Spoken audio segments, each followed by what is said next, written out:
I stood in my mother-in-law Patricia's immaculate kitchen, watching her expertly arrange deviled eggs on her prized crystal platter. The same platter she'd been using for family gatherings since before I married her son David 12 years ago. The same platter I wasn't allowed to touch. "Emma dear," she called out without looking up, her voice syrupy sweet but with an edge that could cut glass. "Why don't you go set the table? The adults have everything under control in here." The adults? As if I, at 34 years old, was somehow still a child. I caught my sister-in-law Amanda smirking as she stirred the gravy, sharing a knowing look with Patricia. They were quite the pair, mother and daughter, united in their mission to remind me that I'd never truly be part of their prestigious family. "Of course, Patricia," I replied, keeping my voice steady. I learned long ago that showing any sign of hurt only gave them more ammunition. As I gathered the plates, I heard Amanda's stage whisper, "Remember that casserole she brought last Easter?" I thought Dad was going to choke. "Thank goodness I had a backup ham ready," Patricia responded, loud enough to ensure I wouldn't miss a word. You never know what creative dishes some people might try to introduce to a family dinner. I gripped the plates tighter, willing myself not to react. If only they knew. If only they had any idea who I really was, what I was capable of in the kitchen. But David and I had agreed it was better this way. Better to let them think what they wanted. My 8-year-old son Lucas bounded into the kitchen, his dark curls bouncing. "Mom, can I help?" His eyes sparkled with the same mischief I'd fallen in love with in his father's eyes all those years ago. "Not now, sweetheart," Patricia intercepted quickly. "Grammy's kitchen is no place for children. Why don't we go watch TV with your cousins?" Lucas's face fell slightly, but he caught my eye. I gave him our secret wink, and his smile returned. He knew, even at his young age, how to play along. The afternoon progressed like every other family gathering at Patricia's house. The women, except me, cooked and chatted in the kitchen while the men watched football in the living room. My father-in-law George occasionally bellowed out comments about the game, which Patricia dutifully acknowledged with enthusiastic responses, despite having no interest in sports. I kept myself busy arranging the table, making sure each setting was perfect. Patricia would inspect it later, subtly adjusting things while making disappointed clicking sounds with her tongue. It was our usual dance. "Emma," David appeared beside me, speaking low. "You okay?" His hand found the small of my back, a gentle reminder that I wasn't alone in this. "I'm fine," I assured him, leaning into his touch slightly. "Just the usual." He glanced toward the kitchen where his mother was loudly praising Amanda's gravy-making skills. "We could tell them, end this whole charade." I shook my head. "Not yet. The timing has to be right." David sighed but nodded. He understood. We'd built this plan carefully, and patience was key, even if it meant enduring more of Patricia's subtle, and not so subtle, jabs. "Dinner's ready." Patricia's voice rang out with the authority of a general commanding her troops. "Everyone find your seats." The family filed in, David's brothers and their wives, Amanda and her husband, the various cousins and their spouses. A small army of children rushed to the kids' table in the corner, Lucas among them. He caught my eye again and grinned. That boy was definitely up to something. Patricia presided over the table like a queen, serving each dish with a commentary about its preparation. Now, the secret to these rolls is that they're made completely from scratch. No store-bought dough in this house. Her eyes flicked to me meaningfully. Last Thanksgiving, I brought dinner rolls from the local bakery and she'd never let me forget it. "Mom's always been the best cook in the family," Amanda added, shooting me a smug look. "No one can compete with her traditional recipes." I took a sip of water, hiding my smile. If they only knew how many Michelin-starred restaurants had tried to compete for those very recipes. "Speaking of cooking," Patricia began, and I tensed, recognizing her story-time voice. "Did I ever tell you about the first time Emma tried to help in the kitchen?" She didn't wait for an answer. It was right after she and David got married. She actually thought she could improve my grandmother's green bean casserole recipe. She laughed, a sound like tinkling crystal. Imagine trying to improve a family recipe that's been passed down for generations. The table responded with appropriate chuckles. I felt David's hand squeeze my knee under the table. Now, Mother," he started, but Patricia wasn't finished. Of course I had to step in before she could ruin the dish completely. Since then, Well, she spread her hands magnanimously. We've all found it's better if Emma stays out of the kitchen during family gatherings. Some people just aren't meant to cook. That's when Lucas's voice piped up from the kids' table, clear as a bell. But Mom's food is on TV. The dining room fell silent. Every head turned toward my son, then to me. Patricia's fork clattered against her plate. Lucas, honey, had began, but he was already pulling out his tablet, the one I thought I'd told him to leave in the car. Look, he said proudly, turning the screen so everyone could see. This is Mom's restaurant, and that's her on chef's table. The tablet screen showed me in my chef's whites, plating a delicate soufflé while camera crews captured every movement. The Netflix logo glowed in the corner of the frame. Patricia's face turned an interesting shade of pink as she squinted at the screen, then back at me. "What is this?" she demanded, her voice higher than usual. "Some kind of cooking show competition?" Amanda snatched the tablet from Lucas, swiping through the episodes with trembling fingers. Her eyes widened as she read aloud. Chef Emma Chen Walker, owner of Maison San Francisco's latest 3 Michelin-starred sensation. 3 Michelin stars? George's booming voice cut through the tension. Isn't that the highest rating they give? David cleared his throat. Yes, Dad. Emma's restaurant earned them last year. She's actually the youngest female chef on the West Coast to receive that honor.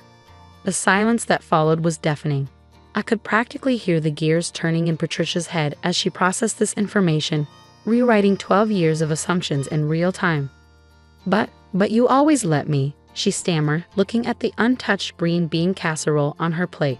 You never said anything when I criticized your cooking. It didn't seem important, I said softly, though we both knew that wasn't entirely true. Your family traditions mean a lot to you, and I didn't want to overshadow that. Lucas, bless his heart, wasn't done. Show them your cookbook, Mom. The one with your picture on it. Amanda was already typing on her phone. Her face drained of color as she found what she was looking for. Modern Comfort, Reimagining Family Recipes by Emma Chen Walker. Currently in its 8th printing, named one of the most influential cookbooks of the decade. She looked up at me, her superior smile completely gone. This is real. Very real, David said, a note of pride in his voice. Emma's been running successful restaurants for 15 years. She had her first Michelin star before we even met. Patricia sat very still, her hands folded tightly in her lap. I could see her mentally revisiting every snide comment, every dismissive gesture, every time she'd saved a family meal from my supposed culinary incompetence. Why did you tell us? She whispered. I took a deep breath. This was the moment I'd both dreaded and longed for. I tried in the beginning, but you were so proud of your family recipes, so certain about the right way to do things. After that first green bean casserole incident, David and I decided it would be easier to just let it be. You mean let her believe she was better than you? Amanda cut in, finding her voice again. You've been laughing at us this whole time, haven't you? No, I said firmly, meeting her eyes. I've been respecting your mother's kitchen, her traditions, her role in this family. My success doesn't diminish her skills or the love she puts into these meals. Patricia stood up abruptly, her chair scraping against the hardwood floor. Without a word, she walked into the kitchen. We could hear cabinets opening and closing, dishes clinking. Should I? David started to rise, but I placed a hand on his arm. Let me. I found Patricia in the kitchen, aggressively washing dishes that didn't need washing. Her shoulders were tight, her movements sharp and angry. Patricia, I said quietly. 12 years, she said without turning around. 12 years of me treating you like you couldn't boil water. You must think I'm a complete fool. No, I moved closer, picking up a dish towel. I think you're a woman who loves her family and takes pride in caring for them through food. Just like me. She finally turned to face me, her eyes shining with unshed tears. But you're so much better at it. All those fancy restaurants, awards, television shows. Different doesn't mean better, I said, drying the plate she handed me. You know what Lucas asked for last week when he was feeling sick? Your chicken noodle soup. Not my French consommé or Japanese ramen, your soup, made exactly the way you make it. Patricia's hands stilled in the soapy water. Really? Really? He says it tastes like love. A tear slipped down her cheek. I've been horrible to you. You've been protective of your family's traditions, I corrected gently, and maybe a little afraid of change. I understand that, But maybe there's room for both of our styles in this family? The next family dinner was different. 2 weeks had passed since Lucas's revelation, and this time, Patricia had called me personally to extend the invitation. Her voice had been hesitant, almost shy, as she asked, Would you like to cook together this time? That's how I found myself in her kitchen on a Sunday morning, our two cooking styles meeting for the first time. Patricia watched in fascination as I demonstrated how to make a silky béarnaise sauce for the roast. The key is to whisk constantly, I explained, showing her the technique. See how it's thickening. It's like magic, she murmured, leaning in closer. Would this work with the ham glaze I usually make? Absolutely. Want me to show you? Amanda arrived early, hovering uncertainly in the kitchen doorway. The smug superiority was gone from her face, replaced by something that looked almost like embarrassment. She watched us work together, her mother and me, until Patricia finally said, Amanda, come learn how to make this sauce. Emma's technique is remarkable. Slowly, tentatively, Amanda joined us at the stove. And just like that, the kitchen had room for 3. Lucas burst in later, waving a fresh batch of printouts. Mom? Grammy, can we make these next time? He spread the papers on the counter, recipes from my restaurant, printed in his childish enthusiasm. Patricia picked one up, studying it. Herb-crusted rack of lamb with mint gastrique, she read slowly. I've never made anything like this. We could make it together, I offered. And maybe you could show me how to make your famous dinner rolls? Lucas says they're better than the ones at my restaurant. Patricia's eyes lit up.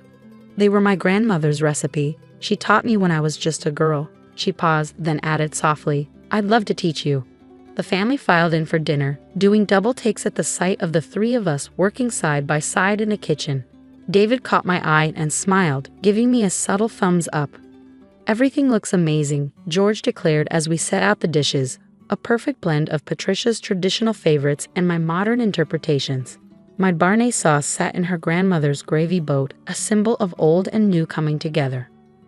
Try the rolls, Patricia announced proudly. Emma made them this time, with a few little tweaks to my family recipe. They're even better than the original. Amanda served the sauce, explaining the technique to anyone who would listen as if she'd been making it all her life. The pride in her voice was genuine, the competitiveness replaced by enthusiasm for learning something new. As everyone ate and praised the food, Patricia leaned over to me. I've been thinking, she said quietly. Would you teach me more? Maybe we could cook together sometimes, not just for family dinners. I'd love that, I replied, watching Lucas demonstrate to his cousins the proper way to whisk, just as I'd shown him in our home kitchen. Actually, I have an idea. The restaurant's closed on Mondays. Why don't you come by? I could show you around. Maybe we could cook lunch together. In your professional kitchen, Patricia's eyes widened. Oh, I couldn't possibly. I wouldn't know what to do in a place like that. You raised 3 children and kept this family fed for 40 years, I reminded her. You know more than you think. Besides, I smiled, every chef needs a solid foundation in traditional cooking. Your recipes, your techniques, they're valuable. Different from what I do, but just as important. Tears welled in her eyes. I was so wrong about you, Emma. All these years, I thought you were trying to change our family traditions. But you were protecting them, weren't you? While building something new alongside them. That's what family does, I said, squeezing her hand. We grow together, learn from each other. Speaking of which, I nodded toward Lucas, who was now teaching his grandmother's signature gravy technique to his younger cousins. I think we might have another chef in the family. Patricia laughed, a real laugh this time, not the crystalline fake one she used to use around me. As long as he learns from both of us. Both of us, I agreed. Later that evening, as David and I were getting ready to leave, Patricia pulled me into a tight hug. Thank you, she whispered, for not giving up on us. I hugged her back, breathing in the familiar scent of her perfume, mixed with the lingering aromas of our shared kitchen. That's what family does. In the car, Lucas fell asleep almost immediately, clutching his precious printouts of recipes. David took my hand as he drove, rubbing his thumb across my knuckles. Happy? He asked. I looked back at the house, where Patricia stood in the doorway, waving. The porch light illuminated her face, and I could see her smiling. A real, warm smile that reached her eyes. Yeah, I said. I think we all are.